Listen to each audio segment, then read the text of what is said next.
So, how do you feel? What was your interaction like with him today? Alexander licked his lip and continued looking at his arm. She could tell this was the hard and devastating part for him. How do I even explain it? It was not terrifying in the way I thought it would be. What I expected to happen wasn't what happened. And in many ways, it was even worse. I am more worried than before. He made a little fuss when I told him we needed to leave the rehab. He shouted and asked me what was going to happen to all the writings he made on the wall, because those were all the things the girls told him they wanted. He had promised to get it all for them. He wrote them down so he wouldn't forget. I took plenty of detailed pictures of each writing on the wall and promised to print them out for him if that would persuade him to leave. The fact that I was even helping in servicing his delusions made me feel pathetic about myself and him. But what the heck do you even do when you love your brother so much and don't want to see him agitated? He became so emotional and started to cry. David cried. He repeated his words as his face creased in disbelief. I haven't seen David cry since we were teenagers. Watching him cry over his hallucinations, despite how warped that was, made me cry too. I was grieving many things, like the fact that he was hurt about leaving.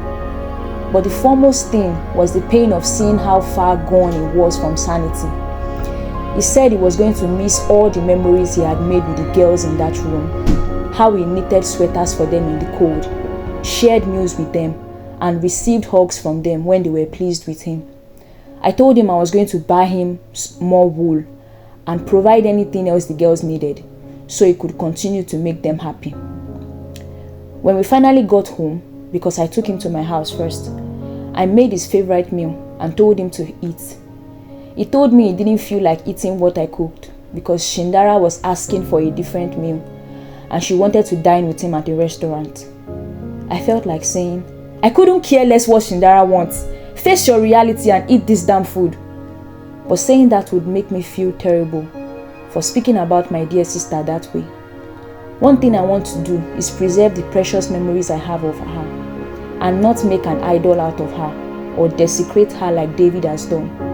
So I took a deep, calm breath and drove him to the restaurant he wished to go to. It turned out to be the buka where Sindara loved to eat amala when she was still alive. I cried some more as the memories flooded in, but there was no space to grieve for long because more weird things happened. I forgot how embarrassing it was to be with a mentally unstable person in public. I mean, what was I thinking when I decided to honor his request? Yet, I had to do what he wanted, so he wouldn't get triggered and start doing extreme things. It could quickly get fatal since he's outside the rehab walls and I don't know how to administer tranquilizers. When he asked for a different table from mine so Sindara could sit across from him, I wanted to pinch him and drag him out of there, but it was already too late and I didn't want to cause a scene. I sat at another table and made an order for him and Sindara. As he was giggling, stirring the ewedu and stew for her and encouraging her to eat well, other customers started looking at him with amusement and horror. Some even laughed and called him Wereala Shaw, which means a person who is hiding madness under a presentable appearance. I wanted to warn them to stop insulting my brother, but something just restrained me. If I yell at them, they wouldn't know. They would know that I'm the younger brother of the madman, and they would ask me why I brought him there instead of locking him up in the house or a mental institution. To be brutally honest, I didn't want to be identified as his brother.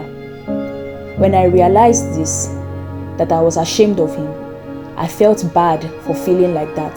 But you see, I was just tired. So I waited it out and endured all the mockery and vile comments directed at him till we finished eating with Sindara.